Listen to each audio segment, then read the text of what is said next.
예, 오늘은 레위기 1장의 그 번제를 이제 말씀을 더 나눌 건데, 우양으로, 우양이 아니라 양과 염소로 드리는 번제를 잠깐 다루고 나서 새의 번제로 말씀을 이어갈 거예요. 그러니까 레위기 1장을 펴셔서 1장 10절부터 17절까지 전체를 두 달락인데 전체를 읽고 시작합니다. 만일 그 예물은 번제로 드리는 예물이 그런 말이에요. 가축대의 양이나 염소의 번제이면, 지난 시간에 한 시간 나눴지만 이것은 오늘 나누는 것은 이제 종합적으로 이제 정리를 해야 되기 때문에 더 할 필요가 있다 싶어서 잠깐 나눌 거예요. 양이나 염소의 번제이면 흠 없는 수컷으로 드릴지니 그가 제단 북쪽 여호와 앞에서 그것을 잡을 것이요, 아론의 자손 제사장들은 그것의 피를 제단 사방에 뿌릴 것이며 그는 그것의 각을 뜨고 그것의 머리와 그것의 기름을 베어낼 것이요, 제사장은 그것을 다 제단 위에 불 위에 있는, 이 제단 위에 불이라는 것은 석쇠 위에 올려놓는 벌겋게 불다른 숯불을 말하는 거예요. 숯인 것이 여기 통나무, 생나무가 아니에요. 불 위에 있는 나무 위에 버려놓을 것이며, 불 위에 있는 나무라는 이 용어는 숯불을 숯을 놓는데, 그 양이나 염소를 잡을 때 앞발은 이렇게 쫙 펴서 나무에 매달고 묶고, 그 다음에 뒷발은 이제 두 팔을 모두어 가지고 하나로 모으게 만들어 가지고 이제 맥을 따를 때, 죽일 때 그렇게 하기 때문에 그 죽일 때의 방식과 똑같이 숯을 그렇게 이렇게 십자가 형태로 만들어 놓고 그렇게 이렇게 갇힌 것을 늘어놓는다, 지금 그 말이에요. 그 내장과 그 정강이를 물로 씻을 것이요, 제사장은 그 전부를 가져다가 제단 위에서 불살라 번제를 드릴지니 이는 화제라, 여호와께 향기로운 냄새니라. 만일 여호와께 드리는 예물이 새의 번제이면, 이제 다른 단락이죠. 날짐승이니까 산비둘기나 집비둘기 새끼로 예물을 드릴 것이요, 제사장은 그것을 제단으로 가져다가 그것의 머리를 비틀어 끊고 제단 위에서, 이것은 제단으로라는 제단 북편을 말하는 거예요. 불사르고 피는 제단 곁에 흘릴 것이며 그것의 모이 주머니와 그 더러운 것은이라는 것은 날면서 무슨 티끌, 먼지 이런 것들이 묻은 그 모든 부위를 지금 말하는 거예요. 이제 그 아래에 보면 깃털이라고 돼 있죠. 나나주에 보면 더러운 것이라는 것은 깃털을 말하는 거예요. 이게 부정한 곳으로 날아다녔던 습관이 있다는 것이죠. 이걸 통해서 우리는 육신의 생각을 상징하는구나. 깃털, 날개의 깃털이라는 것은 육신의 생각이 하나님이 미워하는 것으로 막 이렇게 날아다니는 것을 상징한다는 걸 금방 알 수 있죠. 제거하여 제단 동쪽 재버리는 곳에 던지고 그 날개자리에서 그 몸을 찢되 아주 찢지 말고 제사장이 그것을 제단 위의 불 위에 있는 나무 위에서 불살라. 항상 이 나무, 제단 위의 나무 불이라고 하는 숯불을 말하는 거예요. 숯불을 그냥 펼쳐놓는 것이 아니고 그 제물을 잡을 때 그 십자가에다가 이렇게 묶어서 그 제물을 죽이기 때문에 그 형태로, 숯도 똑같이 그렇게 십자가 형태로 이렇게 누르는 걸 말하는 거예요. 자, 그 다음에 그 몸을 찢되 아주 찢지 말고 제사장이 그것을 제단 위의 불 위에 있는 나무 위에서 불살라 번제를 드릴지니 이는 화제라 여호와께 향기로운 냄새니라. 그래서 이제 오늘 두 단락을 읽었어요. 자, 자료 말씀을 다 가지고 자료 말씀을 다 같이 읽도록 합니다. 레위기 1장 10절로 13절, 이것은 양이나 염소의 번제의 경우에요. 만일 그의 예물이 가축대의 양이나 염소의 번제이면 흠없는 수컷으로 드릴지니, 이건 지난 시간에 충분히 말씀드렸으니까 오늘은 뭐 간략하게 넘어갑니다. 반드시 교회를 인도하는 인도자는, 장로는 남성이어야 한다는 거. 그것은 신약의 이제 디모데 전후서나 디도서의 장로를 이렇게 위임하는 말씀이 나오죠. 거기 보면 전부 장로는 남자만 장로를 하게 돼 있어요. 여자는 장로가 될 수 없습니다. 수컷으로 드릴지니 그가 제단 북쪽 여호와 앞에서 그것을 잡을 것이요 아론의 자손 제사장들은 그것의 피를 제단 사방에 뿌릴 것이며. 여기 제단의 북쪽이라고 했는데, 제단의 북편에서 제물을 잡는 것은 육체를 심판하는 처소를 상징하므로 제단의 북편이라는 것은 영적 애굽, 영적 소돔이라고 한다라는 것과 연결을 시켜서 쉽게 생각하시기를 바라요. 자, 그 다음에 그것의 피를 제단 사방에 뿌려라 라는 것은 의인은 없나니 하나도 없다 라는 말씀을 이제 생각하시고 연결하시면 되겠어요. 온 땅 사방에 있는 모든 첫 아담에 속한 인간은 다 부정하다 그 말이에요. 부정한 피다, 부정한 생명을 갖고 있다.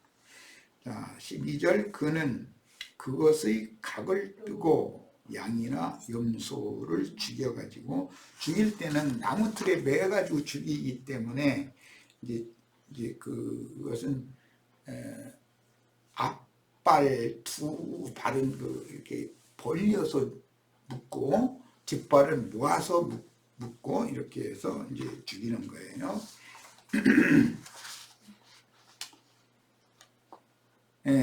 그는 그것의 각을 뜨고 그것의 머리와 그것의 기름을 베어낼 것이요. 그것의 기름을 베어낸다고 했는데, 이제 구체적인 제사를 하는 제사 행위에 들어가서는 간껍질과 콩팥과 미려골에 있는 기름을 특히 이렇게 제거해서 각을 뜬 제육과 함께 불사르도록 그렇게 되어 있죠. 자, 제사장은 그것을 다 제단 위의 불 위에 있는 나무에 버려놓을 것이며, 굉장히 어려운 용어를 우리말로는 이제 번역을 이렇게 밖에 할 수 없으니까 이렇게 했는데, 제단 위에 불이라는 건 숯불을 말하는 거예요. 놋국물에 걸쳐놓는. 그런데 숯불도 짐승을 죽일 때 나무틀에 묶어서 죽이기 때문에 그것과 똑같은 모양으로 숯불을 모아놓는다 이 말이에요. 나무에 벌려놓는다라고 그랬는데, 그냥 숯불을 아무렇게나 그냥 그 제단 아래 불에서 그냥 갖다 이렇게 그냥 떠다 아무렇게 놓는 것을 말하는 것이 아니에요. 이렇게 열십자 형태로 해서 놔야 되는 거예요. 그리고 열십자 형태로 오각 뜬 제육을 이렇게 머리 부분, 그 다음에 양쪽 그 부분, 그 다음에 중심부, 그 다음에 이제 아래 부분 이렇게 해가지고 오각을 이렇게 떠서 뜬 대로 놓는 거예요. 각을 치는 원리를 생각하시면 돼요.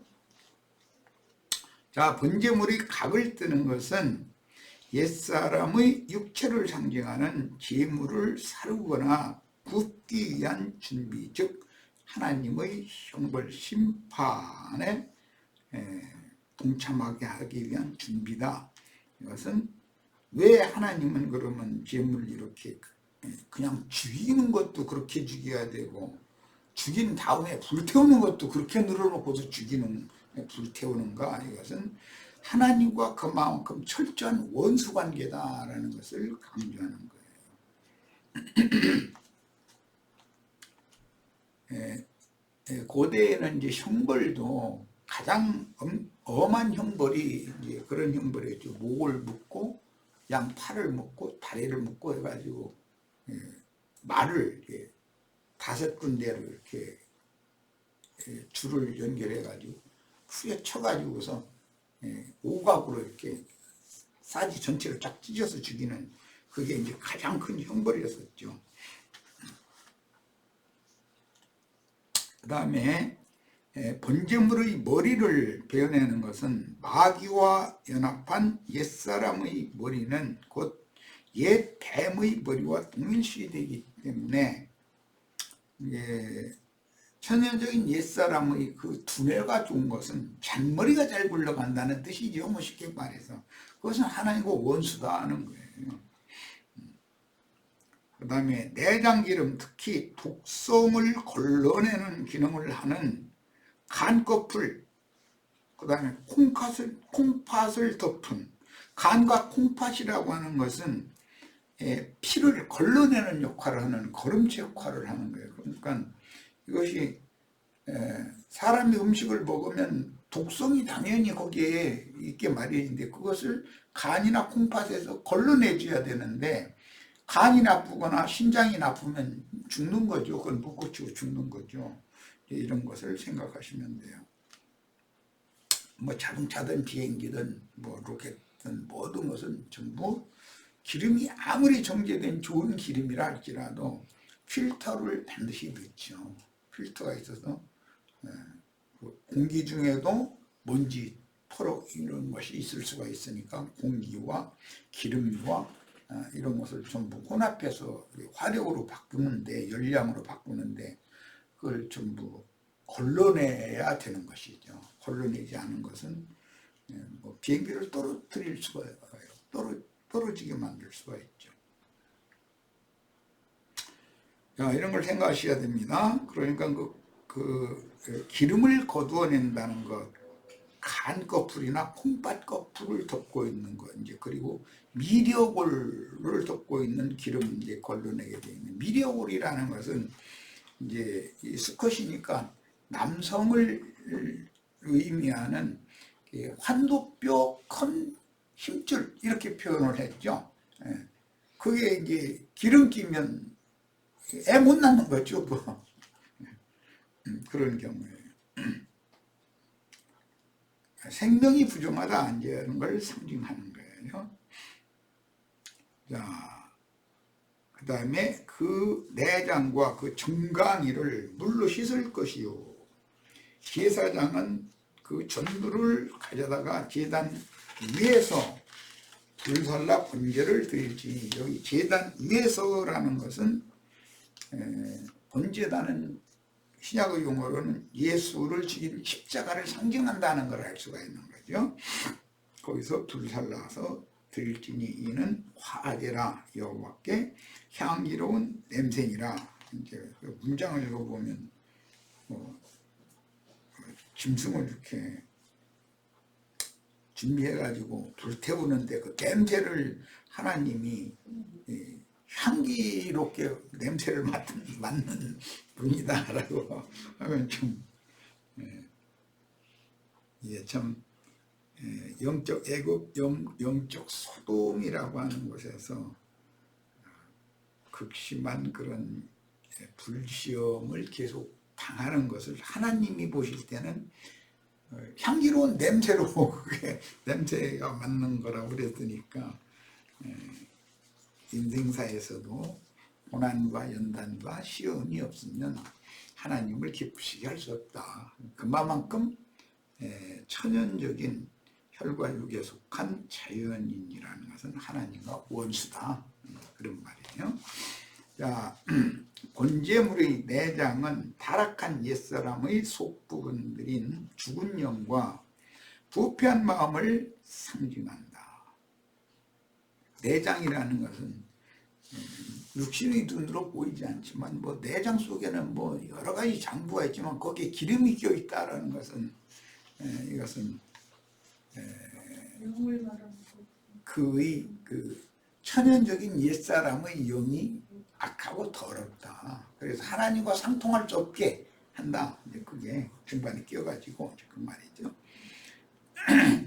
그리고 그 종갱이는 습관적으로 땅에 무릎을 꿇어서 배를 땅에 대므로 저주를 벗어나지 못하고 저주받은 땅과 연합되어 살다가 죽어서는 흙으로 돌아가야 하는 첫사람에 속한 인간들의 비굴함. 모든 인간들은 굉장히 비굴하죠. 그리고 사람이 좀 심지가 굳지 못한 사람은 형편에 따라서 손바닥 뒤집도 이렇게 어떤 때는 해버리고 어떤 때는 금방 화를 내는 듯하고 뭐 이런 식으로 오면은 변화무 쌍하죠, 인간들이. 그런 것은 하나님 보실 때는 그것은 마땅한 사람이 아니다라는 거죠. 사람으로서의 가치가 없는 거죠, 그건. 그래서 그런 인간들이 비굴함을 심판하여 새 사람이 곧은 다리로 하나님의 영광을 향해서 좁은 문을 지나 좁은 길로 곧게 하기 위해서는 정갱이를 반드시 물로 씻어서 태워야 된다는 거예요. 그 다음에 이제 번제단에 올려서 온전히 사르는 제물의 피와 보리와 간과 콩팥 껍질과 장부를 덮은 기름과 엉치뼈에서 걷어낸 기름과 미려오리라고 그랬었죠. 지난번 번역에는.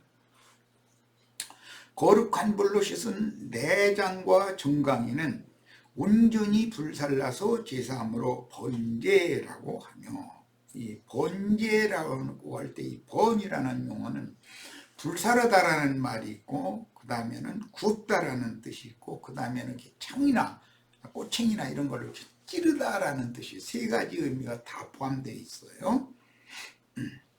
각을 친다고 할 때 뭐 각을 떠라 이렇게도 표현했는데 그런 의미도 번제라고 할 때 번제 제물만 각을 치는 거예요.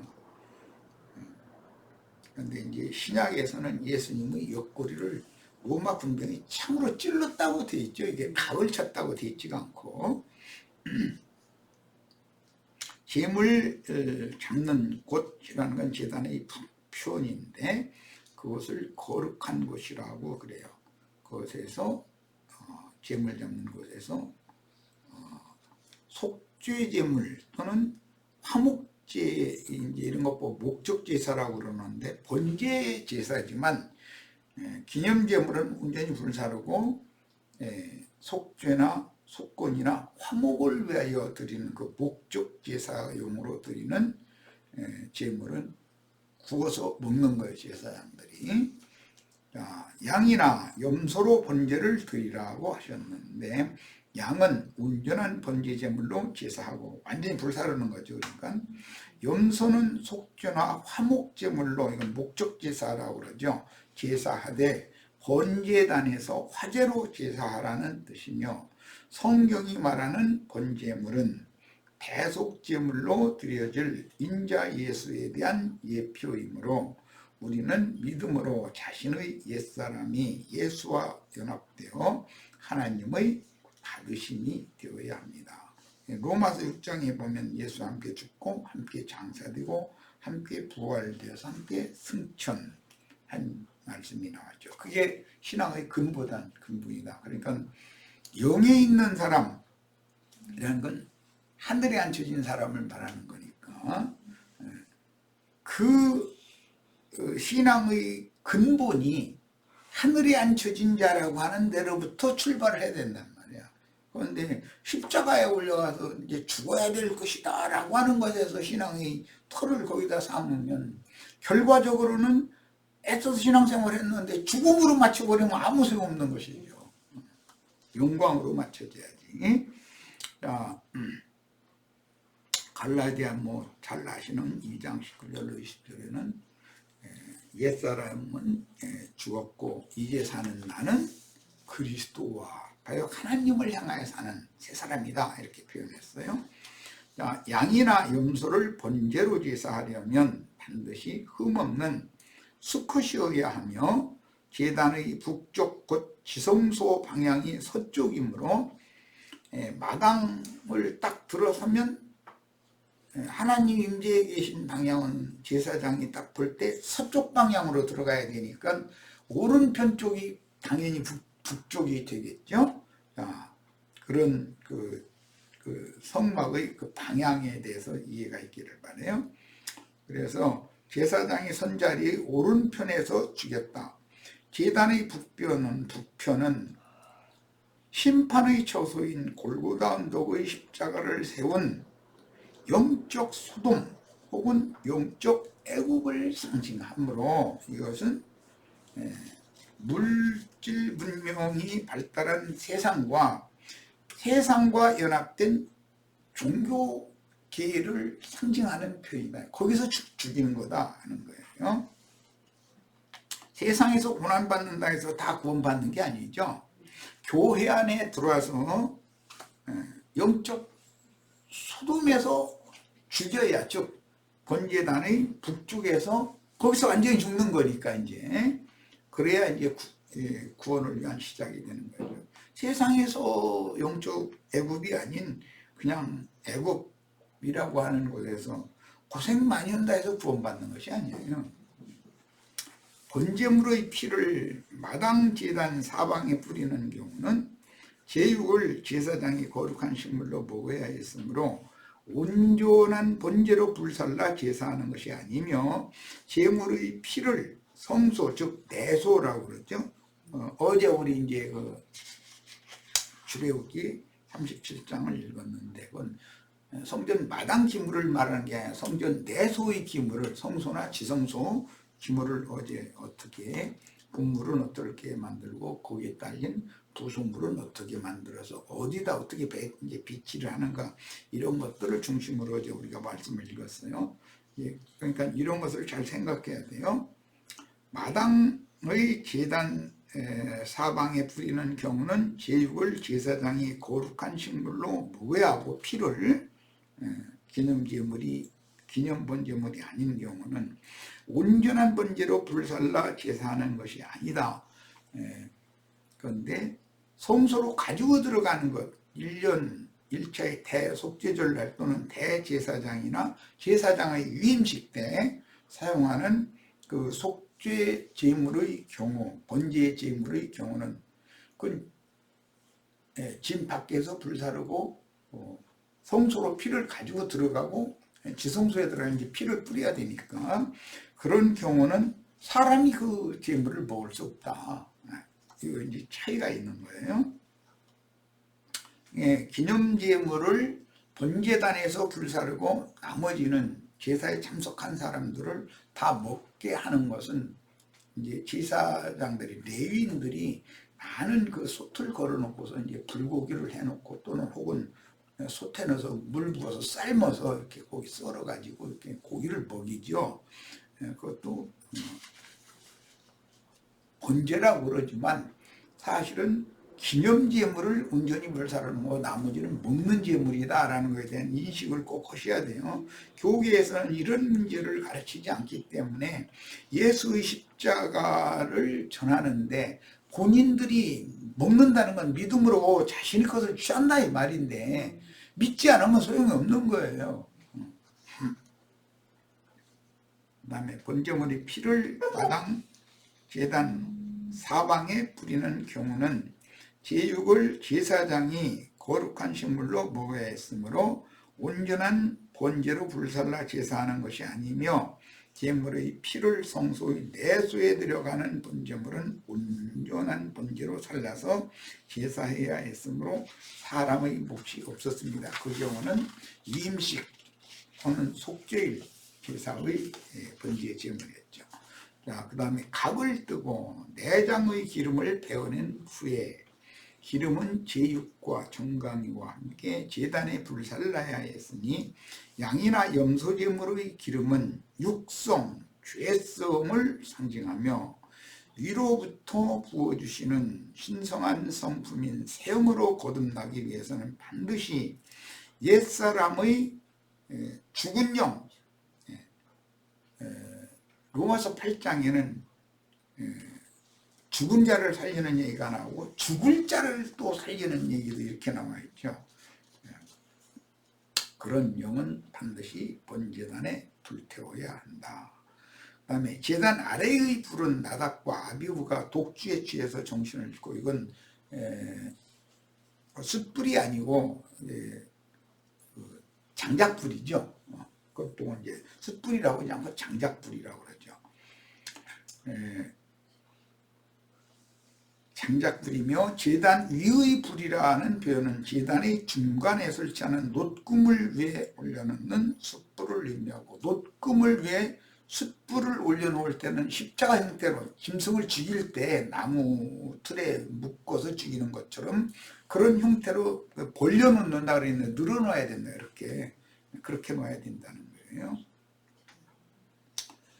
번제단의 상단에는 제육을 걸쳐 놓는 석쇠가 있어서 제육과 내장 기름을 다른 기념 제물과 함께 불살랐습니다. 제물의 내장과 정강이를 물로 씻어서 제단에 사르는 것은 옛사람의 대속을 위해 드려진 번제물이신 인자 예수가 죄인들의 장부에 가득한 똥과 저주가, 이건 이제 신약에서는 욕심이라고 그래요. 저희 신은 배요, 이렇게 표현을 했어요. 이만 땅에 무릎을 꿇고 세상 신들에게 가까이 가는 습관에 젖어 마귀에게 복종하는 죄악된 행위들을 대속하기 위한 제물로 드려졌음을 보여줍니다.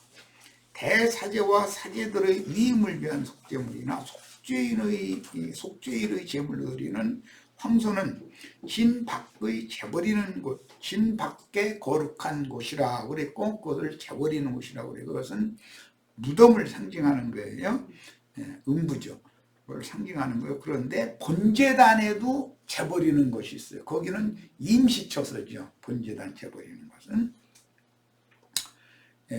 진 밖의 재버리는 곳에서, 그것은 무덤을 상징하는 거예요. 그 예물이 모든 것을 온전히 불사르되 반드시 똥은 탐욕과 더러운 인간 자랑들, 천연적인 사람으로서 뭐 자랑거리들이 많이 있을 수가 있죠. 이런 것들을 다 배설물로 버리게 만들어야 된다는 거죠. 함께 불살랐습니다. 내장 기름과 배설물과 제육이 살라지면서 풍기는 냄새와 함께 연기는 지금 성막의 제단 제사와 진영 밖의 그 제단 제사를 내가 이제 겸해서 이렇게 양면을 말씀을 드리는 것은, 번제단 제사만을 자꾸 생각하면은 사람이 성경이 말하는 의도를 오해하기 때문에 교회 안에서의 제단을 통과하는 문제와 교회 생활만 계속 한다고 해서 세상 생활을 않고 사는 건 아니잖아요. 그러니까 양면을 항상 성경이 제시하니까 그 양면을 잘 추구를 해야 된다는 거예요. 자, 그 다음에 각을 떠라 그랬는데, 각을 뜨다라는 이 단어는 각이라는 말과 뜨다라는 두 단어가 합성된 용어로서 조각내다, 절단하다, 쪼개다라는 뜻의 기본 동사에다가 찌르다 라는 용어를 합성시킨 용어예요. 그러니까 번제를 할 때, 번이라는 것은 불사른다라는 의미도 있지만 조각을 낸다는 뜻도 있고, 그 다음에 찌른다는 뜻도 있어요. 칼집을 낸다 그러죠. 이렇게 골고루 잘 타게 하기 위해요. 그런 경우예요. 그런데 유월절 제물의 경우에는 뼈를 상하게 하면 안 되기 때문에 번제로 드리지만 각을 치지를 않아요. 그거는요. 뼈를 온전히 보존을 해야 되기 때문에. 그러니까 어떤 경우는 뼈를 보존을 해야 되고, 어떤 경우는 각을 내야 되고 하는 것도 잘 구분을 잘 하셔야 돼요. 예수 그리스도가 유월절 양으로 죽었는데 예수를 십자가에 못 박아 놓고 옆구리를 창으로 찔렀고 다리를 분질지를 않았어요. 그것은 뼈를 상하게 하면 안 되기 때문에 그런 거예요. 뼈가 온전히 보존이 돼야 되기 때문에. 자, 이 문제는 출애굽기 11장 46절을 읽고 오겠습니다. 이건 이제 매우 중요하기 때문에 이걸 내가 강조하는 거예요. 이제 출애굽기 12장 46절에 보면 유월절 양은 뼈를 꺾지 말라고 되어 있죠. 46절 한 집에서 먹되 그 고기를 조금도 집 밖으로 내지 말고 뼈도 꺾지 말지며 그랬어요. 그래서 예수님이 십자가에 못 박혀 죽었을 때는 뼈를 꺾지 말아야 됐기 때문에 다리를 분지르면 안 된 거였었어요. 좌우편 강도들은 다리를 분지렀지 뼈를 꺾었죠. 자, 뼈가 꺾어진다라고 하는 것은 생명이 절단난다는 것을 의미하는 거기 때문에 예수의 생명은 절단나거나 끊어지면 안 된다 이거 절대로. 자, 이게 이제 시편 34편 20절에 이제 시가에 이게 나왔는데 거기도 읽고 오겠습니다. 중요하기 때문에 시간이 걸려서 좀 찾아보는 거예요. 시편 34편 뭐 제사법을 이렇게 복잡하고 어렵게 이런 걸 다 하느냐고 그냥 있는 대로 그냥 한 가지만 하지 그러냐 그러면 단편적인 사람이 된단 말이야. 번제도 진 밖에서 속죄일날 드리는 번제와 일상적으로 드리는 그 상번제의 경우 레위기 1장에 나오는 그런 경우가 다른데 양념을 다 알아야 된다. 성경을. 그 다음에 이제 시편 34편 20절 찾으셨죠? 그의 모든 뼈를 보호하시며 그 중에서 하나도 꺾이지 아니하도다. 이게 예수의 뼈는 절대로 꺾이면 안 된다. 또 번제물로 드려지면 번제단에 드려지면 오각을 쳐야 되잖아요. 그러면 뼈가 나눠져야 되잖아요. 그 분산되면 안 된다 이거예요. 예수의 뼈는 즉 하나님의 생명이라는 건 단절되거나 분산될 수가 없다.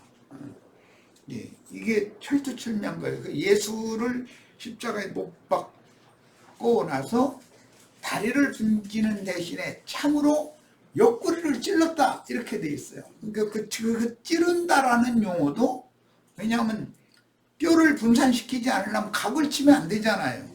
예수를 십자가에서 뭐 이렇게 각을 치고 쳤다 이렇게 돼 있지가 않고 그냥 그대로 나무에 매달아서 죽인 채로 옆구리를 창으로 찔렀어요. 이제 그것은 창세기 시작에서 아담을 깊이 잠들게 하고 그 옆구리에서 갈빗대를 꺼내가지고 여자를 지어가지고 아담의 배필로 주신 중매하신 그 말씀을 이루어야 되기 때문에 그렇게 한 거예요. 하나님의 원수된 면만을 강조하는 게 아니라 예수 그리스도와 화목된 자들을 그분의 배필로 중매하는 문제가 또 있기 때문에 이런 그 제사법이라는 것은 이렇게 여러 방면이 있어서 이런 모든 면을 다 살펴야 된다는 것이죠. 어느 한 면에만 이렇게 하다 보면은 그 진리를 아는 사람이 톡 하고 질문을 딱 또 기록한 말씀에 대해서 질문을 딱 하면은 할 말이 없으면 안 되잖아요. 모든 걸 다 알아야지. 자, 그래서 이는 곧 번제로 살라서 드릴 희생의 짐승을 죽여서 피를 흘린 후 뼈 마디에 따라서 그 제물의 머리, 네 다리로 잘라서 5조각으로 쪼개고 군데군데 칼집을 내어 제단불에 살라서 드릴 번제물로 준비하는 레위인의 직무입니다. 그 백성들에게 먹이기 위해서도 제물을 잡으면 그때는 통으로 굽는 거예요. 그리고 여럿이 나눠서 먹게 만들어요.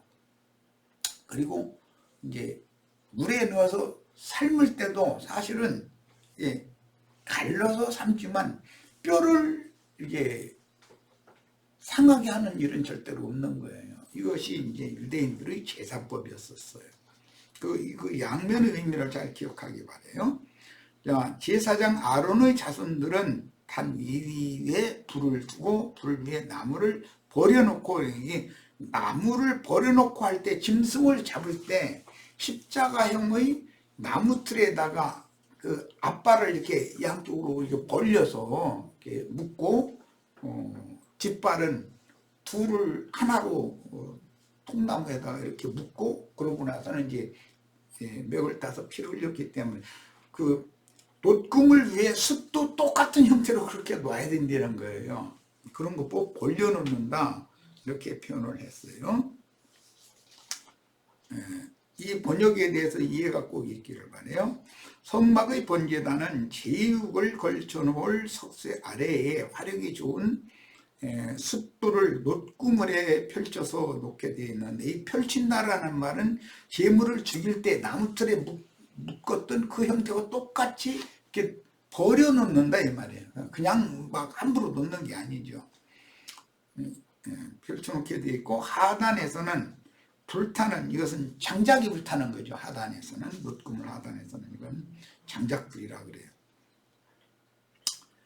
자, 그 다음에 나무를 벌려놓고 조금 전에 설명한 것처럼 단 위의 불, 놋구물 위의 불에도 제물을 죽일 때 그 나무들의 제물이 묶인 상태와 똑같이 그렇게 또 그렇게 늘어놔야 된다 이 말이에요.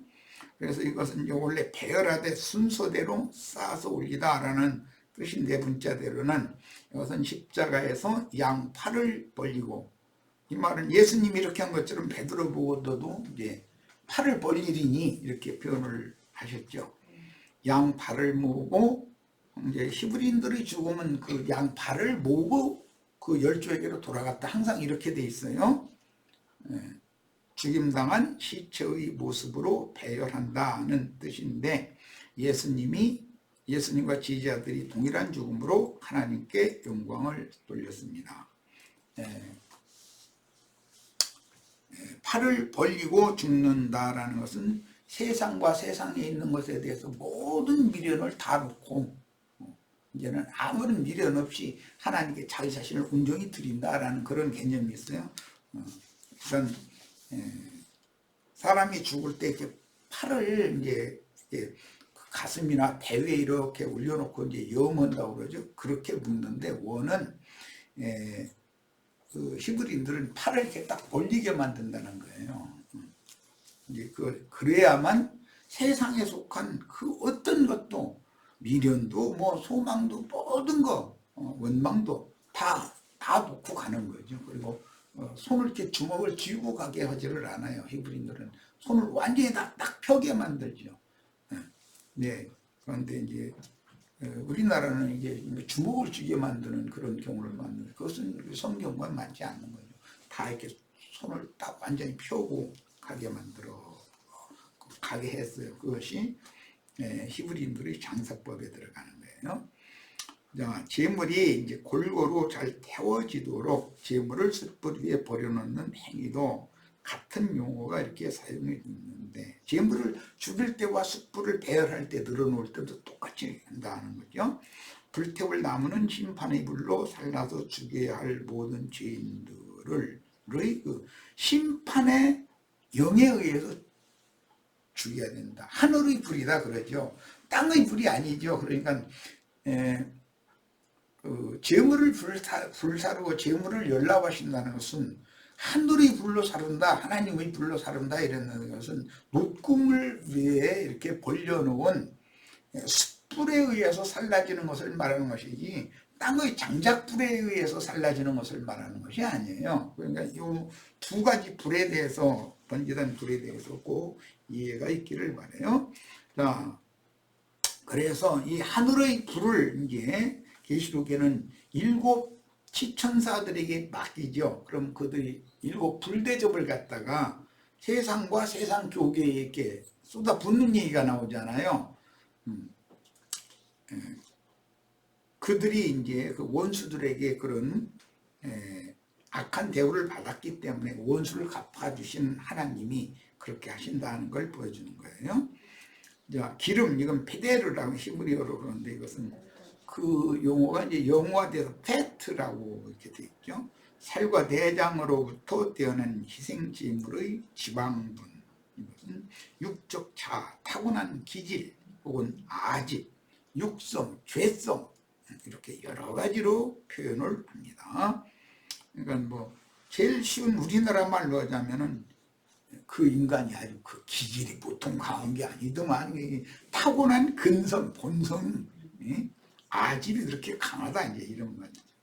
그것이 하나님과 원수인 것이죠. 그것 때문에 하나님과 상통이 안 되는 거예요. 그 기름 껴 있기 때문에. 자, 다음에 나무에 벌려놓는다라는 것은 짐승을 죽일 때 그 나무틀에 묶어서 죽일 때 그렇게 하던 것과 똑같이 노금을 장작을 태울 때는 그게 벌려놓고 태우는 게 아니니까 그냥 막 태우는 거지. 그러나 하늘의 불이라고 하는 그 제단 위의 불이라고 말하는 그 불은 십자가 형태로 이렇게 숯을 바로 그렇게 불다른 숯을 이렇게 벌려놔야 된다는 거죠. 이게 교회 생활이라고 하는 것은 세상에서 죽은 사람을 여기서 완전히 불살려놓는 것이 교회라고 하는 거예요.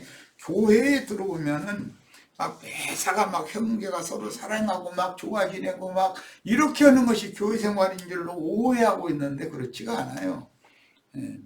옛 버릇을 교회에 와서는 절대 그대로 행할 수 없도록 만들어. 아무리 기질이 강한 사람도 결국은 다 불살라지게 만드는 것이 교회다라는 걸 기본적으로 알아야 돼요. 그 다음에 그 내장과 정갱이를 물로 씻는 이야기는 뭐 예수님이 제자들에게 먼저는 목욕, 내가 너희에게 가르쳐준 말로 목욕을 했으니 너희는 이제 이후로는 발과 손과 발만 주기적으로 씻으면 된다 이랬는데 일단 제물을 끌어다가 제사장에게 레위인에게 넘겨주면 레위인은 성막에 있는 물로 물 깃는 여자들이 길어온 물로 제물 전체를 목욕을 시키고 그 다음에 두 풀 사이에 죄인의 손을 양손 얹게 만들고 제사장이 손을 얹고 나서 이 사람은 이스라엘 아무 지파 이 벳댓은 어디에 사는 누군데 이런 죄열이 생각이 나서 이 제물로 대신 형벌을 당하게 하고 이 죄는 사면을 받기 위하여 이 제물을 하나님께 바칩니다. 이렇게 기도를 해주는 거죠.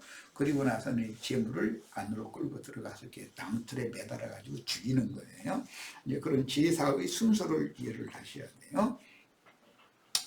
자, 그 다음에 불사른다는 건 이제 히티르라고 하는 그 히브리어는 불태워 연기를 내다라는 히브리 카타르에서 유래한 말로서 번제단에서 희생제물을 태우는 제의에만 사용되는 전문 용어다. 이 용어는 히티르라는 용어는 제사의식에서만 사용하는 용어예요. 일반 세상에서 뭐 연기를 피우는 거 불사르는 거 그것을 의미하는 용어가 아니다라는 걸 이해를 하셔야 되겠고 그 다음에 이제 향기로운 냄새니라 이게 좀 그런데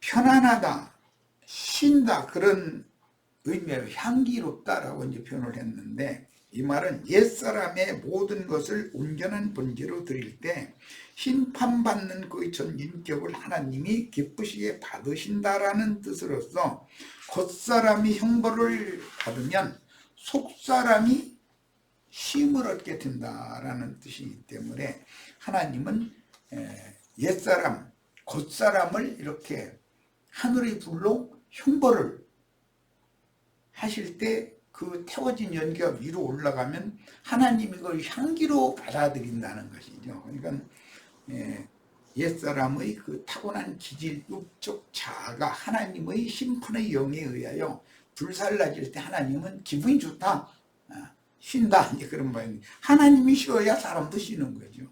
그런데 이것의 실제적인 이제 체험은 그 향기로운이라는 말은 갯마당, 진밖의 거룩한 것으로 상징되는 갯마당, 그것에는 이제 속죄절날 죽이는 그 황소, 그 붉은 소라고 그러죠. 그 소의 그 배설물, 똥, 이것을 그 갯마당에다 이렇게 버리게 돼 있죠. 그런데 그것이 진밖의 거룩한 곳이다 그랬는데, 그것은 육신의 몸이 죽은 다음에 사후세계 무덤에 들어갈 것을 상징하는 거단 말이에요. 진밖의 거룩한 곳이다 그랬어요. 그래서 사람이 극심한 고통 중에 하나님의 구원을 호소하는 제사장의 장탄식을 받아주시면 옛 자아가 죽은 후에 영혼이 편안해지고 휴식이 임하는 상태로서, 즉 장사되면 속사람은 쉼을 얻게 된다는 거예요. 십자가에 매달려 있는 동안은 고통스럽지 안식이 없죠. 그 채가 진박 정결한 곳에 버려진 상태가 되어져야만 쉼이 온다는 거예요.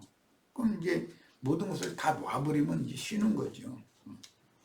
자, 이것을 잘 이해를 하셔야 돼요. 그래서 부활, 안식이라고 하는 것은 무덤에서나 얻는 것이지 십자가에서 얻는 게 아니라, 이걸 내가 이제 계속 강조를 하는데 아마 많은 사람들이 내 말에 대해서 이해가 좀 잘 안 되는 것 같더라고요. 복음을 전해보면.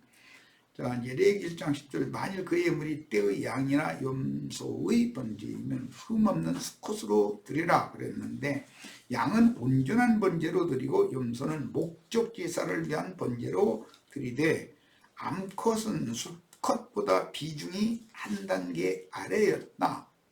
그것은 아담, 남자를 창조의 순서상 남자를 먼저 지으시고 남자의 옆구리에서 나온 재료로 여자를 나중에 지었어요.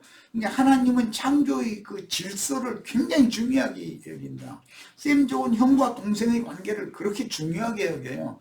똑같이 한날 태어나요. 몇 분 차이로 났을 수도 있겠죠. 그런데 형과 동생은 엄격한 구분이 있단 말이에요. 이게 하나님의 창조 질서라는 것은 절대로 함부로 하면 안 된다.